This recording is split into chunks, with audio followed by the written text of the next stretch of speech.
నువ్వు ఆర్డర్ చేయకపోతే మరి బిల్లు నీ పేరు మీద ఉందేంటమ్మా?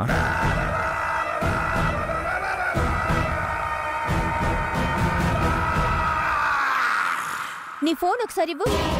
నా ఫోన్ పైన బెడ్రూమ్లో ఉంది.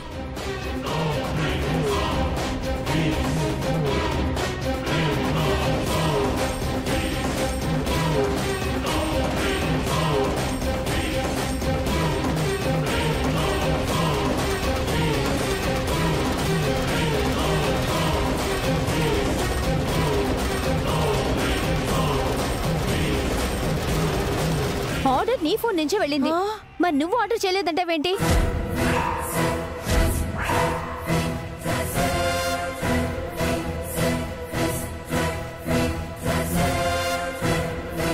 ఏమిటమ్మా ఇది? మరి అంత పద్ధతి తెలియకపోతే ఎలా? దేవుడి విషయంలో ఇలా చేయడం అపచారం అవుతుందమ్మా. అపచారం చేస్తే తనదేం పోతుంది? ఆ ఫలితం అనుభవించాల్సింది మా వదిన వాళ్ళు కదా. దేవుడికి కోపం వస్తే మనుషులం మనమెంత? ఓడలు బండ్లవుతాయి, బండ్లు ఓడలవుతాయి అంటారు. ఇలాంటి పనులు చేస్తే ఓడలు బండ్లు కాకుండా ఎలా ఉంటాయి? అలాంటి మాటలు చెప్పి భయపెట్టుకు భ్రమరా. ఎంత తెలియకపోయినా ఇలాంటి పనులు చేసి నా ఇంటిని ఏం చెయ్యాలనుకుంటున్నావు రోజా?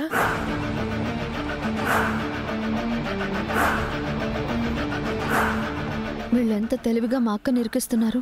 ఇక్కడ మా అక్కకి నేనున్నానన్న విషయం వీళ్ళకి తెలీదు కదా. ఇదేంటమ్మా, పూజ అవ్వగానే అందరికీ భోజనాలు ఏర్పాట్లు చేయమని ఉదయం టమాటా పప్పని, పులిహారని, తాలింపు అన్నమని పెళ్లి విందుకు చేయించినట్టు శాకాహార వంటకాలు అన్నీ చేయించి మీరు ఇవన్నీ ఆర్డర్ పెట్టడం ఏంటి?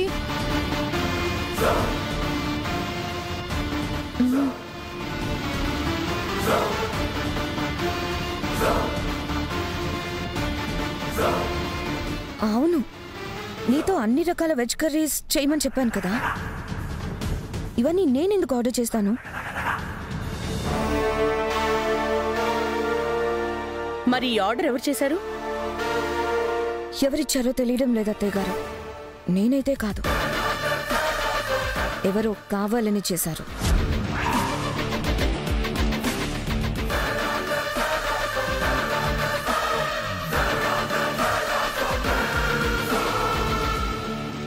ఆర్డర్ వెళ్ళింది నీ నెంబర్ నుంచే కదా. నా ఫోన్ నుంచే వెళ్ళిందంటే నేనే చేశానని ముందు. అత్తయ్య గారు, మీరు కూడా ఇంటిని కొంచెం చూసుకుంటూ ఉండాలి. మీరు చేసే పనుల్లో మంచి చేసేవాళ్లే కాదు, చెడు చేసేవాళ్ళు కూడా ఉంటారు.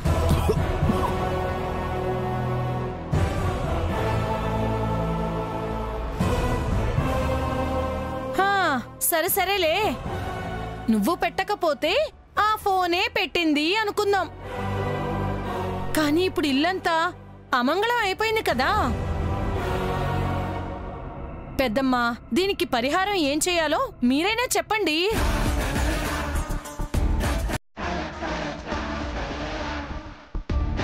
ఈ పాపం పోవాలంటే ఎన్ని యాగాలు చేయాలో, ఎన్ని హోమాలు చేయాలో. అరే, నేను తినలేదు ఇంకా. అదేంటి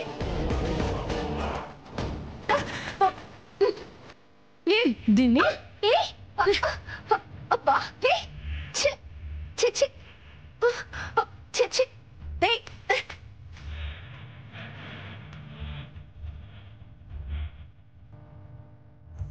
అమంగళం జరిగిందంటున్నారు కాబట్టి పసుపు నీళ్లతో శుద్ధి చేశాను. అమంగళం ప్రతీతమవుగాక.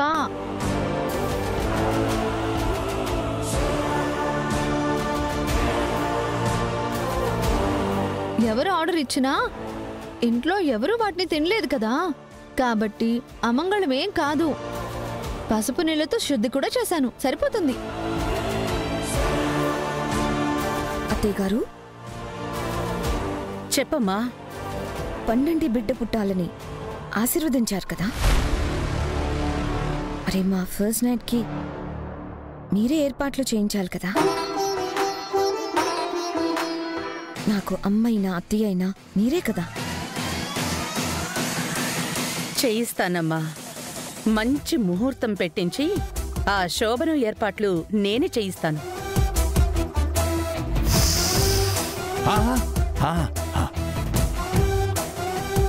మనుషులందర్నీ శుద్ధి చేసావు, మరి ఇంటిని కూడా శుద్ధి చెయ్యాలి కదా.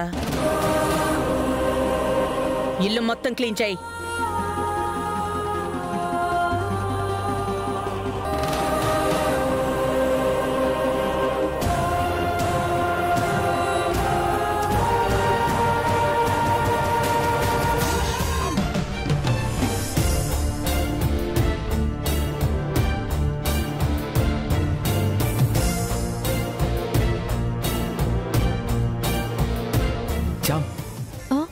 ఏంటి బాబు? నువ్వు ఏదో చేస్తున్నావు చామ్. నా దగ్గర ఏదో దాస్తున్నావు.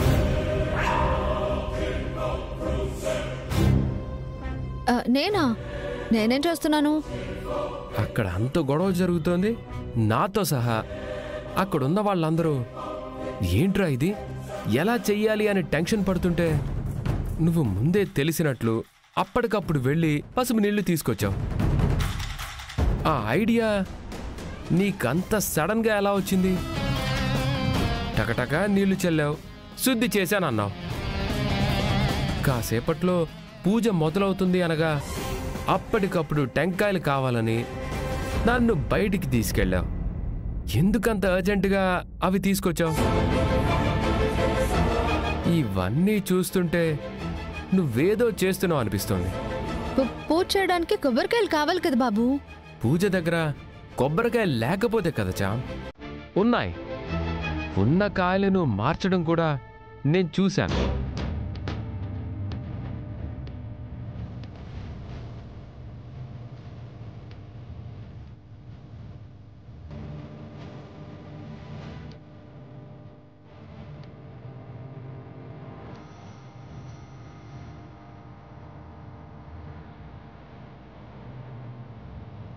ఇందులో దాపరికమే ఉంది బాబు. ఆ పొద్దున కొబ్బరికాయల్ని పల్లెల్లో పెట్టేటప్పుడు చూశాను. కొద్దిగా నీరు పట్టి కుళ్ళిపోతున్నట్టు వాసన వచ్చింది. తీరా కొబ్బరికాయలు కొట్టే టైంకి అవి కుళ్ళిపోయినట్టు కనిపిస్తే వ్రతం అంతా వృధా అవుతుంది కదా. అందులోనూ రమాదేవి గారు చేసే పూజలో ఇలా జరిగింది అంటే నలుగురు ఏమనుకుంటారు? పైగా ఆ పంతులు గారు 4 ఏళ్లకు వెళ్ళి పూజలు చేస్తూ ఉంటారు. ఈ విషయం బయటకు తెలిస్తే ఇంకేమైనా ఉందా? అందుకే కొబ్బరికాయలు మార్చానంతే. ఇంకా పసుపు నీళ్ళు అంటారా? మా ఊళ్ళో అయితే అంతే. ఏదైనా చిన్న అమంగళం జరిగిందంటే అన్ని చోట్ల పసుపు నీళ్లు చల్లుతారు. అమంగళం ప్రతిహతమవుగాక అని అంటారు. దాంతో అమంగళం కాస్త మంగళమైపోతుంది.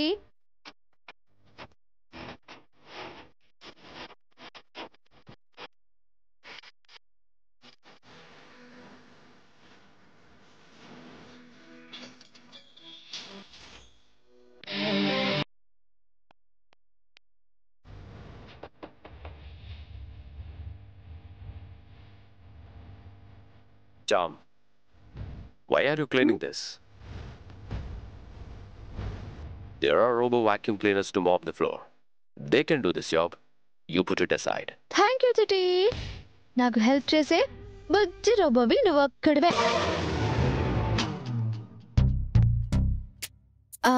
అంటే నువ్వు కూడా చేస్తావులే డ్రైవర్ బాబు. కాకపోతే మనిషి కాకపోయినా చిట్టి మాత్రం నేను కష్టపడకూడదని నాకెప్పుడు హెల్ప్ చేస్తూ ఉంటుంది.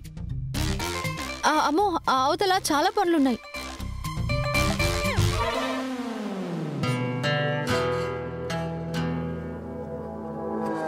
చామ్ ఏదో చేస్తోంది. ఏమై ఉంటుంది? ఎలా అడిగినా తెలివిగా సమాధానం చెప్పి ఎస్కేప్ అయిపోతుంది. ఈ మధ్య చామ్ క్యారెక్టర్ కొంచెం డిఫరెంట్గా కనిపిస్తోంది.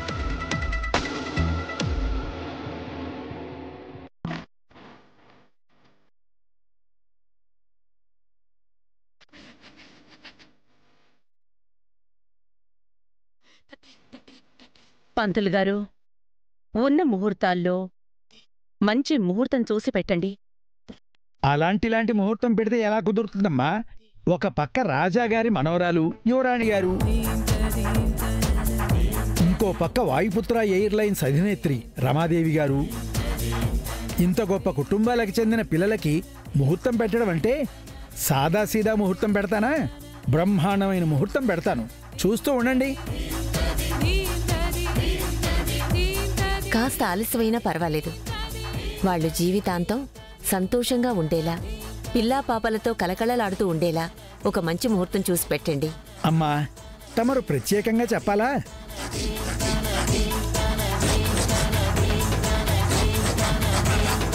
అమ్మా, దివ్యమైన ముహూర్తం చూశాను. అమ్మాయి అబ్బాయి జాతకాల ప్రకారం ఈరోజు రాత్రికి అమోఘమైన ముహూర్తం ఉంది. ఈ రాత్రికేనా? ఇప్పటికిప్పుడంటే ఎలా కుదురుతుందండి? అబే, అసలు కుదరదు.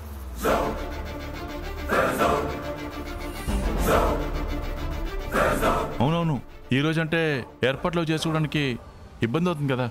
అయ్యా, వీరి ఇరువురి జాతకాల ప్రకారం ఈ రాత్రికి మాత్రమే మంచి ముహూర్తం ఉన్నది. కుదరదు అంటారా? మళ్ళీ 6 నెలల వరకు మరో ముహూర్తం లేదు.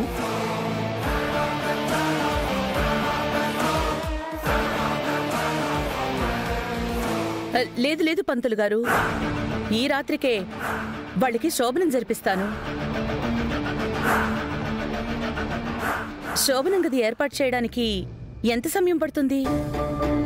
6 నెలల తర్వాత ముహూర్తం అంటే మన ఇంట్లో పిల్లలు సందడి చేసే శుభ గడియల కోసం ఇంకో సంవత్సరం దాకా ఆగాలి. అవునమ్మా, అంత ఆలస్యం ఎందుకు? శోభనానికి ఈ రాత్రికే ఏర్పాట్లు చేయండి. చూసారా పంతులు గారు, ముని మనవరాలినో ముని మనవడినో ఎత్తుకోవాలని అత్తయ్య గారు ఎంత ఉబలాట పడుతున్నారో. చంద్రిక, పిల్లలిద్దరికీ ఈ రాత్రికే శోభనం. దానికి కావలసిన ఏర్పాట్లు చూడు. అలాగే అమ్మా. అమ్మా, మరి నేను ఉంటానమ్మా. మంచిది పంతులు గారు. నమస్కారం.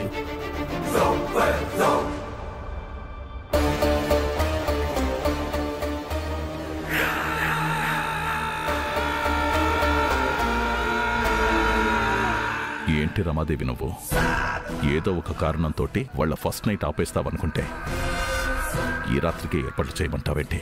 నా ఆలోచనలు ఎలా ఉంటాయో మీకు అర్థమైతే ఇలా ఎందుకు మాట్లాడతారు?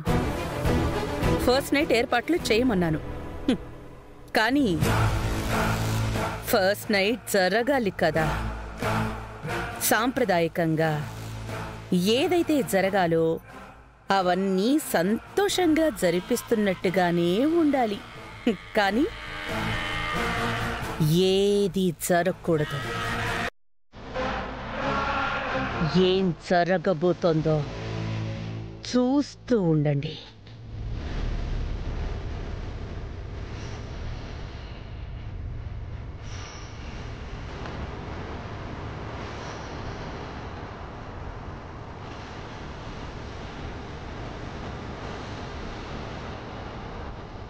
ఇంట్లో నుంచి అక్కని బయటకు పంపించడానికి రకరకాల ప్రయత్నాలు చేస్తున్నారు. ఇన్ని చేస్తున్న వాళ్ళకి ఏం చేసినా కుదరట్లేదు అని అక్క ప్రాణాలకే ప్రమాదం తలపెట్టారని ఏముంది? ఎంత చెప్పినా అక్కకి ఈ విషయం అర్థం కావడం లేదు. నాన్నకన్నా చెప్దామంటే అక్క మీద చాలా కోపంగా ఉన్నారు. అక్కని ఎలా కాపాడుకోవాలి నేను?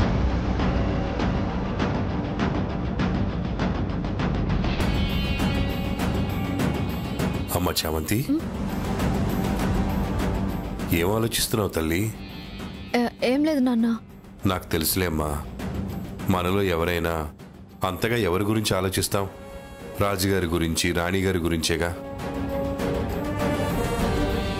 కళ్ళు మూసినా తెరిచినా కనిపించేది వాళ్లే కదమ్మా. వాళ్ల గురించి ఆలోచిస్తున్నావా? మనం వాళ్ళ నీడలో ఉన్నప్పుడు కష్టాలు కన్నీళ్లు తెలియకుండా ఎంత ఆనందంగా బతికామమ్మా. ఏ రోజైనా వాళ్ళు మనల్ని పనివాళ్ళలా చూసారా? నువ్వు కనిపిస్తే మా కళ్ళల్లో వెలుగొస్తుంది చామంతి. మాకు సూర్యోదయం కిటికీలోంచి రాదమ్మా, నీ రాకతో వస్తుంది. మీరిద్దరు ఇలాగే నవ్వుతూ నిండు నూరేళ్లు చల్లగా ఉండాలి.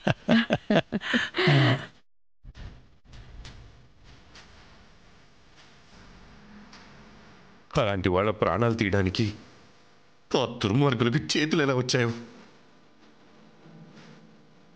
వాళ్ళని మాత్రం ఊరికే వదలకూడదమ్మా. వాళ్ళ చావుకి కారణమైన వాళ్ళ ప్రాణాలు తీస్తే గాని రాజావారు రాణివార్ల ఆత్మకి శాంతి ఉండదు. ఆ దుర్మార్గులు నా కంట పడాలి. వాళ్ళను మాత్రం ఊరికే వదలనమ్మా. నా ప్రాణం పోయినా పర్వాలేదు, వాళ్ళ చంపే నేను చస్తాను.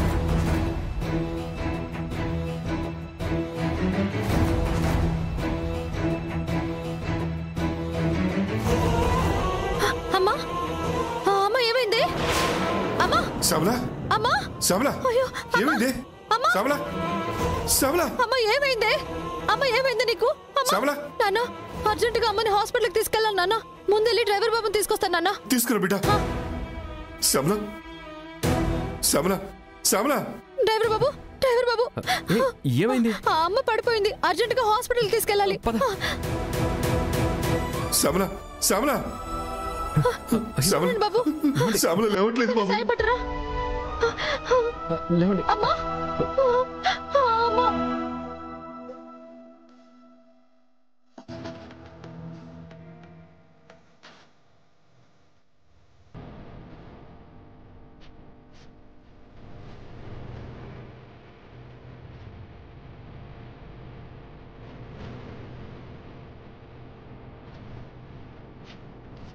నువ్వు కూతుర్ని అలంకరించి పెళ్లిపేట్ల మీద కూర్చోబెట్టాను.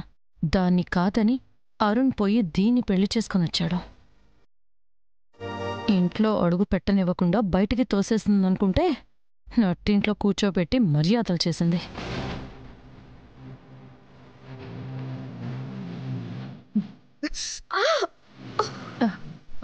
చిన్నగా ఇప్పుడేమో ఏకంగా అలంకరించి బెడ్రూంలోకి పంపించమంటుంది. ఏదో చేస్తానంటుంది, కానీ చివరికి ఏమవుతుందో అర్థం కావట్లేదు.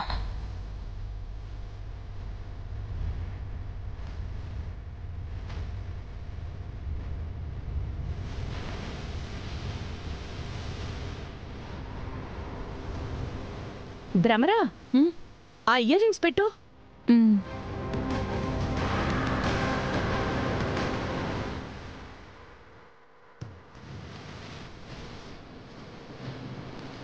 భ్రమరా, ఆ గాజులు కూడా వెయ్యి. వేస్తున్నా వదినా.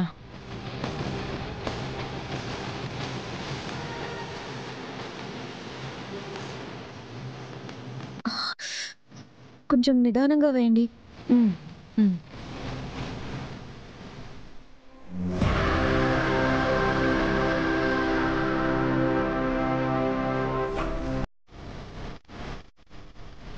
ఆ నెక్లెస్ కూడా వెయ్యి. ఇవన్నీ ఎందుకు? వద్దు. నువ్వు వద్దంటే మా వదిన ఊరుకుంటుందా? నీకు వెయ్యాలనే కదా మా వదిన ఇవన్నీ తీసుకొచ్చి ఇక్కడ పెట్టింది.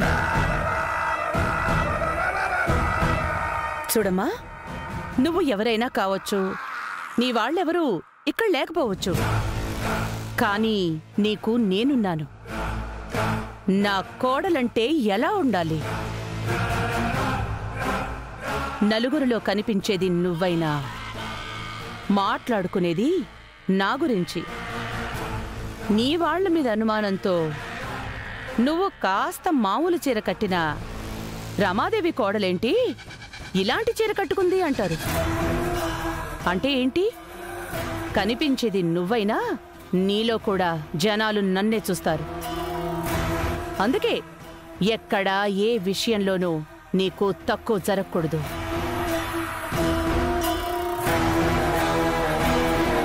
నా కూతురు ఉండాల్సిన స్థానంలో ఇది కూర్చుంది. నా కర్మకి దీన్ని అలంకరించాల్సి వస్తుంది. ఈమెను చూస్తేనేమో ఇది నా కోడలు కాదు, నా కోడలు దీక్షనే అంటది. కానీ తాళి మాత్రం దీని మెడలో ఉంది. కాసేపట్లో శోభనానికి కూడా ఏర్పాట్లు జరిగిపోతున్నాయి. మా వదిన ఏం ఆలోచిస్తుందో చివరికి ఏం చేస్తుందో ఏం అర్థం కావట్లేదు. Doctor doctor doctor Shyamala doctor Shyamala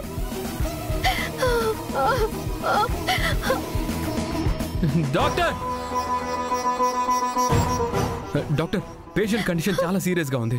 ఒకసారి చూడండి డాక్టర్. ఏమైంది? ఉన్నట్టుండి కళ్ళు తిరిగి పడిపోయింది డాక్టర్ గారు. ఏమైందో ఏం తెలియట్లేదు.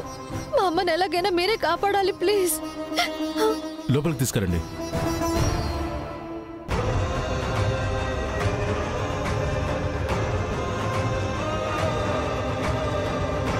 అర్జెంటుగా ఆవిడకి ఆపరేషన్ చేయాలి.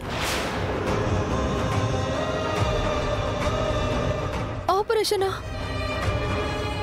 ఎంత అవుతుంది డాక్టర్ గారు? ఒక 10 లక్షల వరకు అవ్వచ్చమ్మా.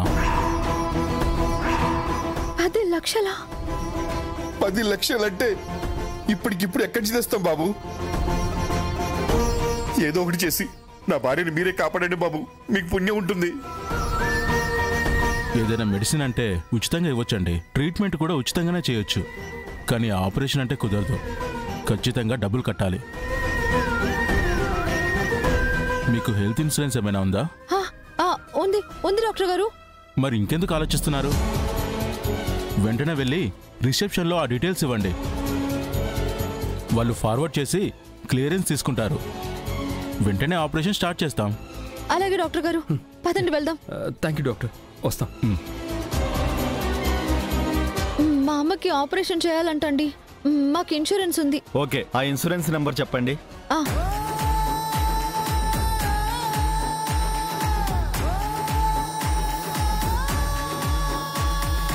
మీరు రెగ్యులర్గా కడుతున్నారా?